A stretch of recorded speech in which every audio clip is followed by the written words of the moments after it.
Politeísmo monólatra versus monoteísmo. Hoy en día, creer que la Biblia enseña realmente el concepto de politeísmo es considerado para muchos un mal chiste, e incluso, una gran blasfemia, pero cabe señalar que la mayoría de los que defienden el monoteísmo, creencia en la existencia de un solo Dios, ignoran realmente el significado de tal concepto teológico y añaden a ello una segunda idea, que es la idolatría o polilatría, pues ellos no saben identificar la diferencia que hay entre los dos conceptos, pues politeísmo significa creencia en la existencia de dioses, y polilatría significa adoración a muchos dioses, lo cual no debemos confundir, ya que son dos conceptos teológicos totalmente diferentes, que pueden estar unidos como también pueden estar separados, ya que puede existir un politeísmo polílatra, creencia en la existencia de muchos dioses que son adorados, como también puede existir un politeísmo monólatra, creencia en la existencia de muchos dioses, siendo solamente uno adorado. Por lo tanto, la creencia en la existencia de muchos dioses, no indica estrictamente una adoración totalitaria. Es cierto también, que la historia durante siglos nos ha enseñado que el judaísmo fue la primera religión estrictamente monoteísta del mundo entero, siendo el rasgo principal de ella, la creencia en un Dios omnisciente, omnipotente, omnividente y creador de todas las cosas, lo cual evidentemente es correcto, ya que en el judaísmo solo existe un Dios que contiene todos esos atributos, pero la idea de politeísmo no va en eso, ya que politeísmo significa simplemente creencia en la existencia de muchos dioses, y perfectamente se puede creer que hay un Dios con todos esos atributos, omnipotencia, omnisciencia, etc., y otros dioses menores que no tienen todos esos atributos, lo cual sería perfectamente llamado politeísmo, ya que en este concepto teológico solamente se reconocen a los que tengan el título de dioses, ya sea por su naturaleza divina o por título de poderoso o majestad, siendo todos, independiente de la jerarquía que exista, un conjunto de dioses. El cristianismo también es considerado erróneamente por todos estrictamente monoteísta, desde sus inicios, pero entender que Jesucristo también era llamado Dios en muchos pasajes del Nuevo Testamento forma una gran polémica al supuesto monoteísmo judaico, es por ello que existen hoy en día tres principales interpretaciones. El trinitarismo, la unicidad de Dios y el unitarismo, aunque se sabe que el trinitarismo no es para nada monoteísmo sino un politeísmo encubierto, ya que si tres personas tienen el título de Dios, se sabe que jamás podrían ser un solo Dios, sino solamente tres dioses. Está de más decir, que ninguna de estas tres teologías las enseña la Biblia explícitamente, sino que fueron dogmas introducidos siglos posteriores al comienzo de la Iglesia primitiva, y que antes eran totalmente desconocidas, de lo cual no se registra ninguna enseñanza de tales doctrinas en el Nuevo Testamento, y si todas esas teologías son falsas, es algo que se tiene que demostrar con sólidos argumentos bíblicos. Monolatría tampoco significa monoteísmo, ya que en el diccionario encontramos este significado de monoteísmo. El término proviene de dos palabras griegas. Mono que significa solo y teos que significa Dios. Creencia en la existencia de un solo Dios y monolatría significa adoración a un solo Dios, y aunque evidentemente, una religión que sea monoteísta, como por ejemplo, el Islam, por consecuencia de creer en la existencia de un Dios solitario, este debe ser únicamente adorado, lo cual también es monolatría, pero aún así, siguen siendo dos conceptos diferentes.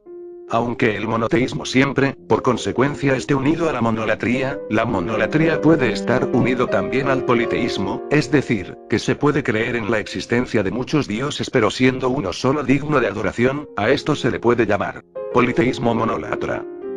¿Habla la Biblia de la existencia de más dioses? Claro que sí. Y nuestro Señor Jesús lo enseñó claramente en Juan 10, 22, 36.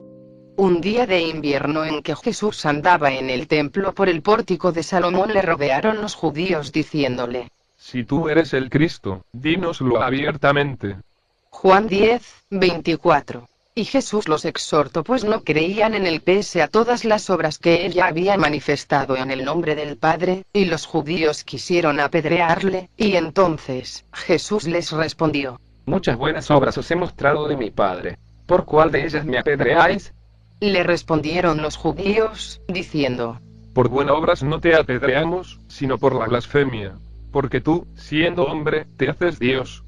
Juan 10, 32, 33. Fíjense que estos judíos hipócritas querían apedrear a Jesús por el hecho de que siendo hombre se hacía llamar Dios, y esto es precisamente porque él era hijo de Dios, y si era hijo de Dios, obviamente él tenía que ser un Dios, al igual que la expresión hijo de hombre, significaba que él es un hombre, la expresión hijo de Dios, significaba que él era un Dios. Ahora también, esta expresión indica la diferencia que hay entre padre e hijo, ya que si Jesús siendo hijo de un hombre, José, es llamado un hombre sería ridículo pensar que fueran el mismo hombre, así de la misma forma, si Jesús siendo hijo de Dios es llamado Dios sería ridículo pensar que fueran el mismo Dios. Pues bien, veamos lo que le respondió Jesús a los judíos. No está escrito en vuestra ley. Yo dije, dioses sois. Si llamo dioses a aquellos a quienes vino la palabra de Dios, y la escritura no puede ser quebrantada al que el Padre santificó y envió al mundo, vosotros decís, tú blasfemas, porque dije, hijo de Dios soy. Juan 10, 34 al 36. Allí está bien claro, pues Jesús les citó las palabras del Salmo 82, 6. Yo dije, vosotros sois dioses, y todos vosotros hijos del Altísimo. Y esto fue para hacerles entender a estos judíos que si Dios llamó dioses a los jueces de Israel quienes eran sus hijos, Salmo 82, 1, Dios está en la reunión de los dioses. En medio de los dioses juzga. Pues obviamente Jesús era un Dios y él es el Hijo de Dios. Esto lo reconocen hasta algunos comentaristas bíblicos como por ejemplo Comentarios de la Biblia Diario Vivir que dice. En Juan 10, 34, 36, Jesús usó este pasaje para defender sus declaraciones de ser Dios. Su argumento era como sigue. Si Dios llamó a hombres comunes dioses, porque era una blasfemia que él, el verdadero Hijo de Dios, se declarara igual a Dios. Esto es así como el hijo de un hombre es un hombre, el hijo de una bestia es una bestia, el hijo de un ave es un ave, el hijo de Dios es un Dios. Y los que niegan que los hijos de Dios sean dioses, simplemente están en contra de lo que enseñó Jesús. Esos judíos como lo han leído bien acusaban a Jesús de hacerse Dios, Juan 10, 33, y luego cuando iban a crucificarle dijeron, nosotros tenemos una ley, y según nuestra ley debe morir, porque se hizo a sí mismo hijo de Dios Juan 19, 7. ¿Pueden darse cuenta que significa lo mismo? Los hijos de Dios son dioses y tenemos la promesa de ser participantes de la naturaleza divina en el futuro, segunda de Pedro 1, 4. A esto se le llama politeísmo. Reconocer la existencia de más de un Dios, esta palabra no va más allá de ese significado, ya que por ejemplo, el politeísmo de la India, de la religión griega o de la Roma es un politeísmo polílatra, o sea que además de creer en la existencia de muchos dioses, politeísmo, adoran a todos esos dioses, polilatría. Los verdaderos cristianos somos monólatras, tal como enseñó Jesucristo en Juan 4, 23, 24, pero sin embargo, reconocemos el politeísmo, la existencia de dioses, hijos de Dios. El politeísmo bíblico monólatra se puede reconocer con una palabra teológica llamada enoteísmo, que en el diccionario Wikipedia encontramos su significado. Del griego. Teis, enos uniteos Dios, es la creencia religiosa según la cual se reconoce la existencia de varios dioses, pero solo uno de ellos es suficientemente digno de adoración por parte del fiel. El enoteísmo es totalmente bíblico, pues significa la existencia de muchos dioses en el cielo, en la tierra y debajo de la tierra pero que están subordinados al Dios supremo que es el Padre el cual es sobre todos, y por todos, y en todos Efesios 4, 6, mayor que todos, Juan 10, 29, y el Dios de dioses, Deuteronomio 10, 17, etc. Gracia y paz.